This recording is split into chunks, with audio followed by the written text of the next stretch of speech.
Hey everyone, welcome back to the Jay's Fit Down podcast. I'm your host Jaden here with Nick Winkler. Back to have him back on the podcast to recap the 49ers season.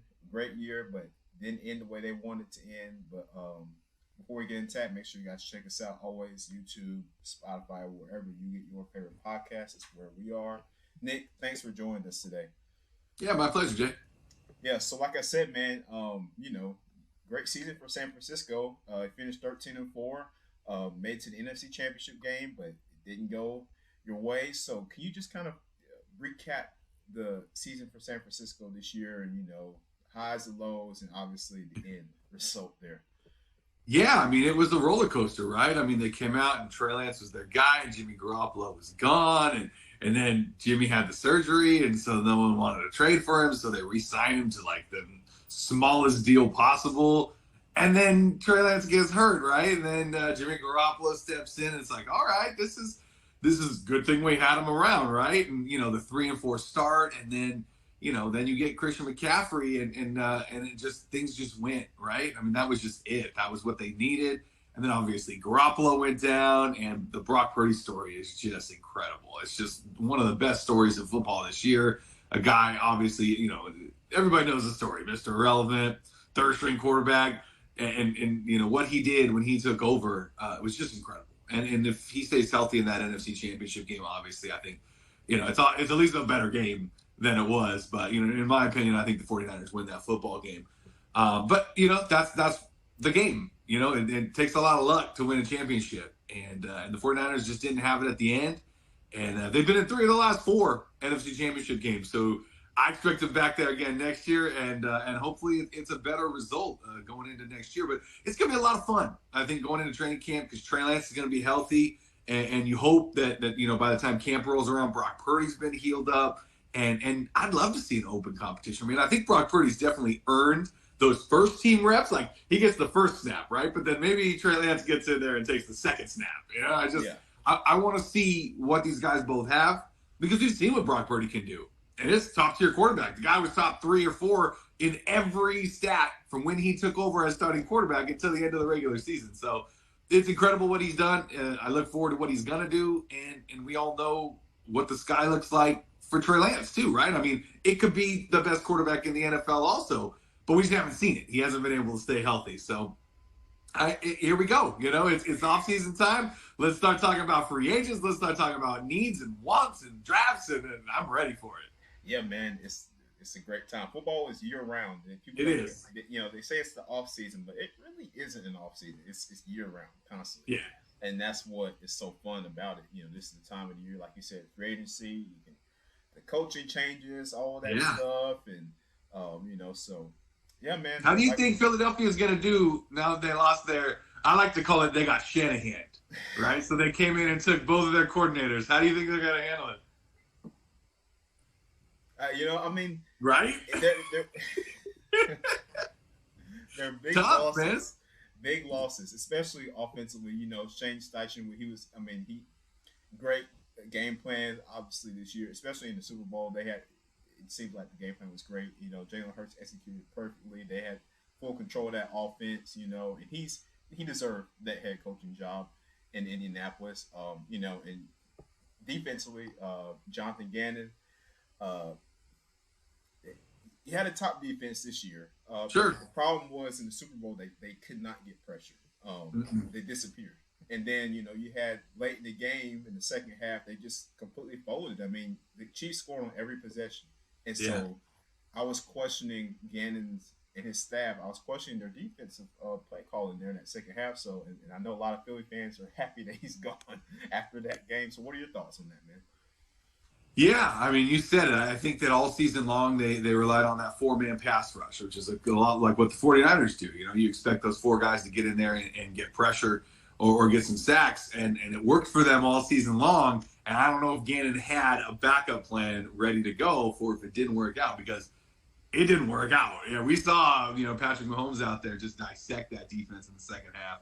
And Andy Reid, made the right adjustments at halftime, and it all worked out. I think that I like both coaching hires. They both make sense. They needed to do something, and you go after a winner, right? You go after a team that's done well.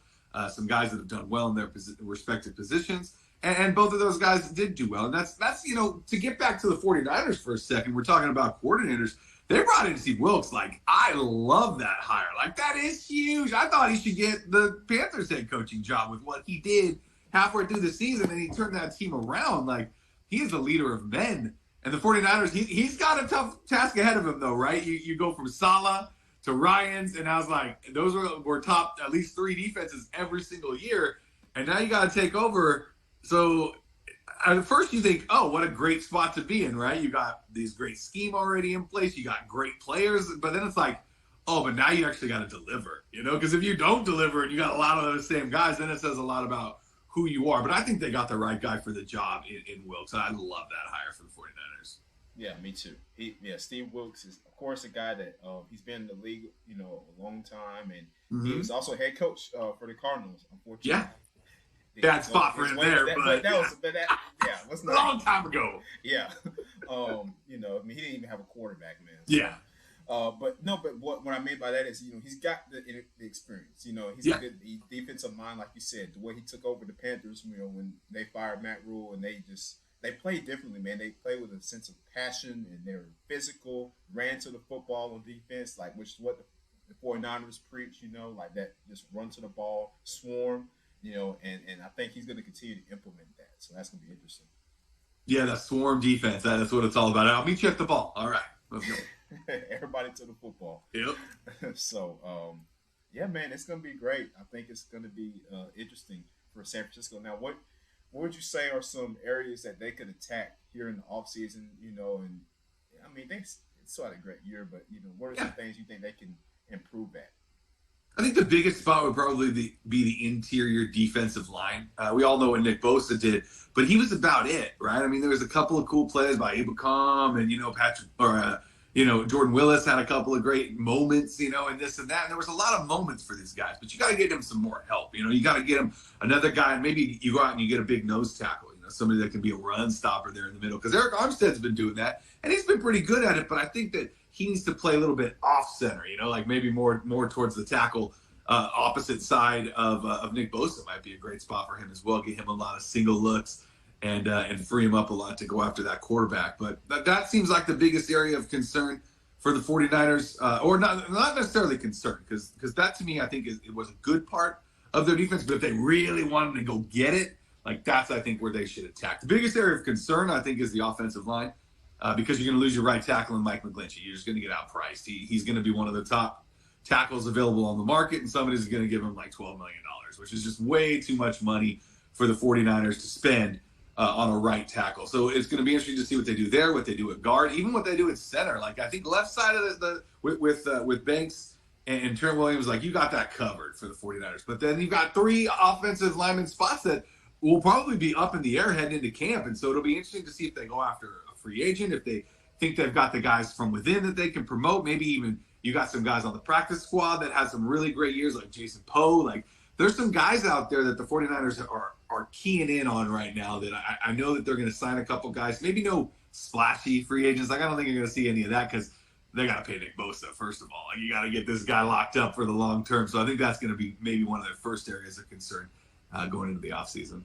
Yeah, I definitely agree. The offensive line is huge, and that's because the game is won in the trenches. We know that.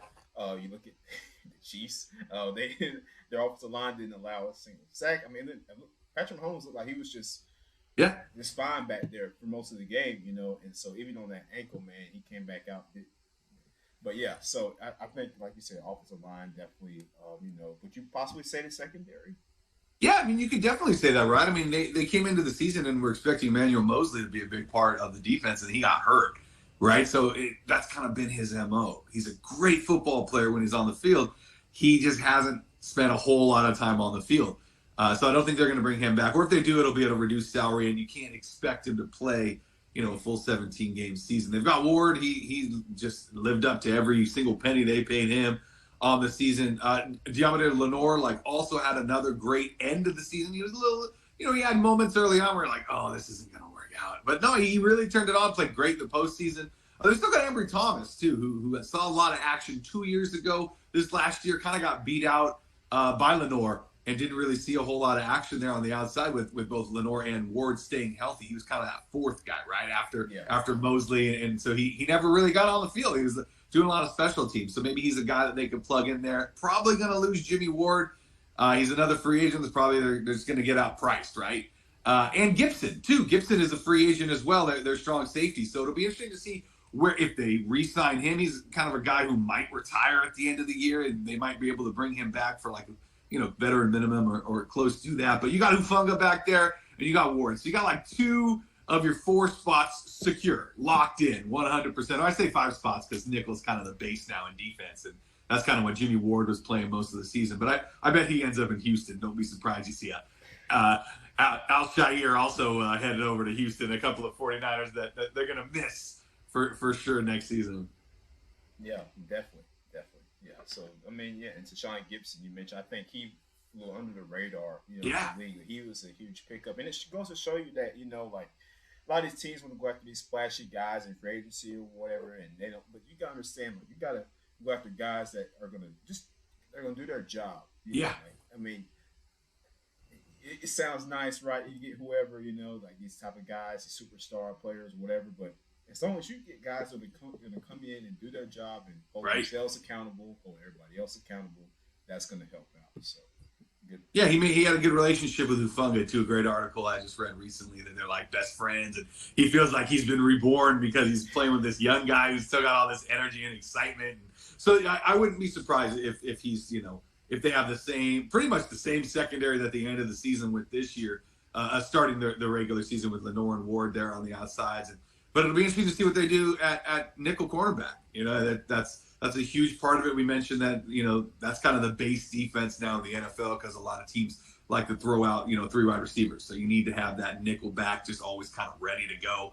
But we do know that Fred Warner can also, cover quite a bit there in the middle. So I'm just really looking forward to see what kind of moves they make. Is it going to be – I don't think we're going to see any big acquisitions. I really don't. I think they're going to kind of reinvest most of their money in their guys. I wouldn't be surprised if you see a couple of contracts renegotiated too, like McCaffrey's, maybe even Debo's, and kind of get spread out a little bit more. Because you also want to re-sign Brandon Ayuk, right? I mean, that's a guy who's going into his 4th year, really, really showed up once Brock Purdy went under center. Like, he kind of became, like, Kittle and Ayuk were just like, oh, my God, Brock Purdy is the best thing that ever happened to both of us. Because he really figured out how to get the ball into both of those guys' hands, which, Jimmy Garoppolo didn't do a whole lot of. And Trey Lance, we've barely seen any of Trey Lance. So it's hard to say what he can actually, do once he's on the football field. But, yeah, I see a lot of money going towards these 49ers.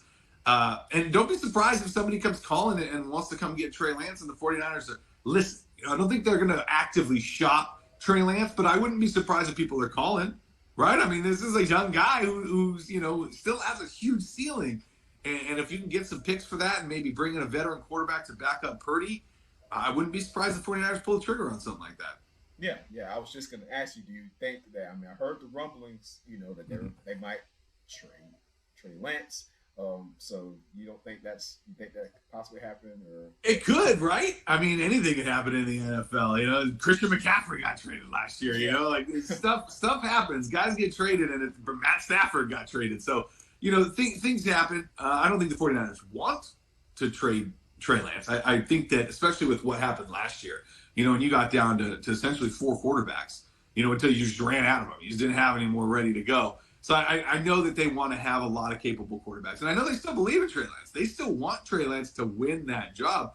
But that being said, it's going to be hard to win that job away from Brock Purdy with what he did and what he's done so far in his NFL career. It's been fantastic. He's really kind of shown everybody, like, hey, it's not all about height, weight, speed, right? Like, yeah, he's got a little bit of those things, but, he doesn't excel in arm strength. He doesn't excel in foot speed. He doesn't excel in this and that and all of these, 3-cone and all this stuff. But what he does excel in is understanding that Kyle Shanahan, scheme and what Kyle Shanahan wants to do and where his guys are going to be, his checkdowns. Like, you see it. You see check down, not there. I'm going to make something happen. And that's the kind of stuff that you don't see a lot at the combine, right? I mean, those things don't just show up like that. And unless you watched a whole bunch of Iowa State football, you don't know who Brock Purdy is. And the 49ers, to their credit, go after those guys. They go after the guys that are 4-year starters, 3-year starters, guys that are there for a long time. They didn't do that with Trey Lance, and they kind of bit him in the butt, right? It kind of came back to haunt them a little bit when they give up all those draft picks, and then this kid couldn't stay healthy. Whereas they go after, they spent a 7th round draft pick on Brock Purdy, a guy who doesn't really wow you when you first see him on film, but then when he finally gets a chance to shine, I mean, the kid's been incredible. Yeah, he has been. Great story. He's, like you said, man, for his age, his mind is really good. You like to see that. Especially if you're a coach. Yeah, it's been incredible for sure. Yeah, most definitely. So, yeah. But yeah, man. So it's gonna be good. And like I said, that's gonna be a tight competition heading into training camp. So. I'm interested to see who emerges from that battle there. But speaking of another quarterback in the league that's been getting a lot of interest, Lamar Jackson, Nick. What is going to happen with Lamar Jackson? What is going to happen? Because the Ravens haven't extended him. I don't know if he's going to put on the tag. Like what do you think is going to happen with him, man? Tough call, right? I mean, you talk about an amazing quarterback when he stays healthy, and that's Lamar Jackson. And for his credit, for most of his career, he's been able to stay healthy. It didn't help that, going into a contract year when you're your own agent, you get hurt and miss a big chunk of the season. That's going to hurt you in the long term. But I actually thought about you today. I was browsing around on Twitter, and somebody had put him in a Falcons jersey, and I was like, oh, man, watch out. If he went to a team like Atlanta, like they would – talk about taking that next step quickly. Like, that would be huge. I think if he does end up somewhere and someone's able to give up some draft picks to Baltimore to kind of pry him away, that team's going to take a huge step. Like, I don't care who it is. If you have Lamar Jackson as your starting quarterback in the NFL, you're going to do things. It's funny. I was talking to a Niner fan, and it was one of those things where he's like, man, we could go get Lamar Jackson. It's like, do you not like Lamar Jackson? Like, the 49er quarterbacks get hurt all the time. Like, you trying to get Lamar Jackson hurt again? Like, what are you doing, man? Yeah, yeah. I mean, you're talking about an MVP, man. This guy, when he's on the field, you have a chance to win football games. And it's unfortunate with Baltimore, they just have not really put the best receivers around him. And that's the weapons. For sure. Yeah, I mean, imagine if you put him in a spot, with the Drake London, right? And you actually oh my goodness, so I'm tight end for a living. Pitts, yeah. I mean, you give him some weapons like that, and you let him run around a little bit and do his thing. Like, oh my goodness, that would be incredible. I wouldn't be surprised if he's still in Baltimore though, and they do kind of franchise tag him and then work out, sort of a long-term deal with him. But I also wouldn't be surprised if they throw the tag on him and then they trade him, because again, this is the NFL right now. But it's going to be tricky for Baltimore if they do that, right? Because they've kind of created this whole offense and brought in guys to run that style of offense, right? They just have like this stable of running backs, the guys like next man up mentality there in Baltimore, and a big bruising offensive line. And if you do move on from him, is Huntley the answer for them, going forward in Baltimore? Like, I didn't see that kind of ability in him. Yeah, he made a Pro Bowl, but come on. He was like the 12th guy after the other. Like 10 guys bowed out. I mean, like you said, if they do move on from Lamar, that's, are you that confident in Tyler Huntley moving forward? Or are you trying to get somebody's top draft pick and start over, right? And go after a young quarterback in the draft and just kind of hit the reset button in Baltimore. Is John Harbaugh up for something like that, too? I mean, he's been around a long time in the NFL. He's won the Super Bowl. Yeah, it's just going to be really interesting to see how that happens. I mean, you got Lamar. I mean, like I said, I hate it for him because he's so talented, man. He's so talented, but it's just they didn't put what he needed around him. He didn't really have a receiver. I mean, other than Marquise Brown, but he didn't really take that step. So and Rashad Bateman has been hurt and injured. So they never really had a receiver around him. So there's so many teams that I'm sure would love to have Lamar on their squad. Yeah. So that's going to be interesting to see how that moves forward. But, yeah, for sure. Yeah, most definitely, man. So as we move on, man, again, like I said, a lot of coaching changes. We already talked Mhm. about Gannon and Shane Seichin. D'Amico Ryans now in the Texans, building himself a staff there. He's made some good moves. Yeah. So uh, the Texans, man, what were we thinking?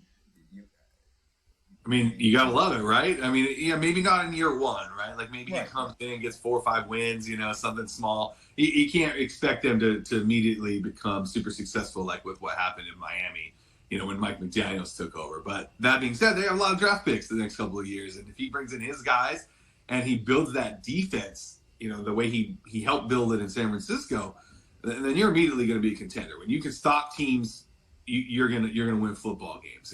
Especially if you can bring in another quarterback. Like, don't be surprised you see Jimmy Garoppolo go to Houston. I'm going to keep saying it over and over. Like, you get him to come in, and immediately, you've got something cooking there. So I love it. I think it's a great hire. I love what he's doing there in Houston. You see his press conference, the way he's talking to his players. Like, he's the ultimate player coach, and guys love to battle for this guy. And he's a leader of men, and that's so important. That phrase, a leader of men, because that's what you are as a head coach. You're the leader. You're out there, doesn't matter what happens. You take full responsibility for it. Even if you had no idea what was going on, well, that's on you. You should have known what was yeah, going on. And D'Amico Ryan seems like the kind of guy that'll handle that situation perfectly. yeah, yeah. So, what do you think they're going to do at quarterback? Like I said, man, don't be surprised Jimmy Garoppolo Oh. shows up. Okay, so you don't think they'll draft one? I think they'll do that too. I think because with Jimmy Garoppolo's injury history, and he's not exactly young, like I could definitely see that. I don't think Davis Mills is the answer No. there. I don't think they think that either.